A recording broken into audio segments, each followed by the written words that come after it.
not. So I'm here in Chennai for last 7 years, and the city is always having something new to offer to me. So let's get started. How I got to know about paramotoring. So this all started with January of this year when I went for skydiving in Dubai, and my experience was amazing. The experience there in Dubai led me to try something out here in Chennai. I wanted to try something more in aerosports, and that's when I got to know about paramotoring here in Chennai. So let's get started how my experience was.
So yeah, I was enjoying up there, very comfortable.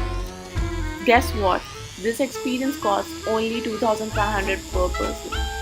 Flight time varies from 8 to 10 minutes. Either you can reach at the destination and pay there or book online. You can book your experience online on flytoday.in. Usually the activity time window is from 3 p.m. until the sunset, and it's available only on Sundays. So yeah, be careful. You will be lucky enough if you get your slot around 5 p.m. as it won't be much sunny. I couldn't avoid the sun. And guess what? You can later spend your time on the beach. It's refreshing. One more thing regarding the videography. You need to pay 400 bucks extra for it. Sadly, your own GoPro or phone is not allowed. Last but not the least, you should weigh lower than 80 kgs to enjoy this ride. And they do measure your weight at the takeoff site. So yeah, this proves you can have a good time in Chennai.